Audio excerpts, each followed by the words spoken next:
స్నేహితుని స్మృతిలో సేవా కార్యక్రమాలు ఆదర్శనీయమని చెల్లపల్లి మండల పరిషత్ ఉపాధ్యక్షులు మోర్ల రాంబాబు అన్నారు. చెల్లపల్లి పడమరకు చెందిన పసుపు దళం సైనికుడు టీడీపీ కార్యకర్త సింహాద్రి యాదవ్ జనవరి నెలలో జరిగిన రోడ్డు ప్రమాదంలో మృతి చెందారు. యాదవ్ జయంతి సందర్భంగా ఆదివారం స్నేహితులంతా కలిసి పులిహోర ప్యాకెట్లు పంచిపెట్టారు. ముఖ్య అతిథిగా పాల్గొన్న మోర్ల రాంబాబు తెలుగు యువత జిల్లా ఉపాధ్యక్షులు మోర్ల శివలు కేక్ కట్ చేసి పంచిపెట్టారు. ఈ కార్యక్రమంలో దివంగత సింహాద్రి యాదవ్ స్నేహితులు గోరిపతి సుబ్బారావు, శివరామకృష్ణ, సాయి కిరణ్, శ్రీరాములు, హనుమంతరావు, వెంకయ్య, వెంకట్, కొలుసు అనిల్, మణి, డొక్కు విజయకృష్ణ, మాకంటి దీపు, కొలుసు శివ, వార్డు సభ్యుడు బళ్ళ వాసు, పరిషి రఘు పాల్గొన్నారు.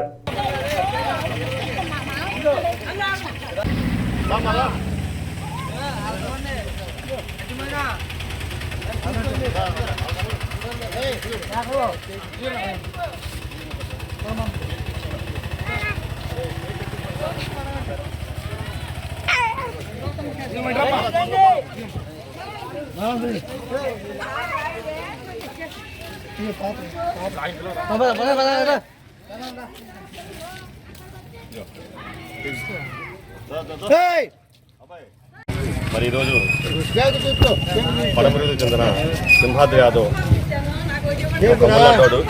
అబ్బాయి దురదృష్టవశాత్తు చిన్న వయసులోనే గత సంవత్సరం నూతన సంవత్సరం సందర్భంగా బట్టిపురం వెళ్తుంటే రోడ్ యాక్సిడెంట్లో చనిపోవడం మా అందరికి కూడా చాలా తీవ్ర లోటు. ప్రత్యేకించి వాడు చెప్పండి చాలా మంచి వ్యక్తి, కుర్రోడు, ప్రత్యేకించి పసుపు సైనికుడు, అన్నయ్య అంటూ అందరితో కూడా నాతో పాటు సమాజంలో చాలామందితో కూడా మంచి సంబంధం కలిగి ఉన్న వ్యక్తాడు.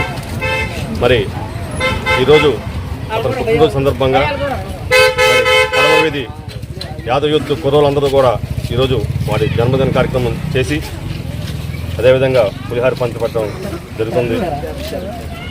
వాడు ఎక్కడున్నా సరే వాడి ఆత్మకి శాంతి చేయగలరని చెప్పేసి ఆ భగవంతుని కోరుకుంటూ, నిజంగా చాలా దురదృష్టం.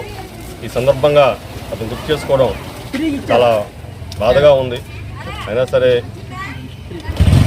ఆ దిగ్గు ఈరోజు ఈ కార్యక్రమం జరిగింది.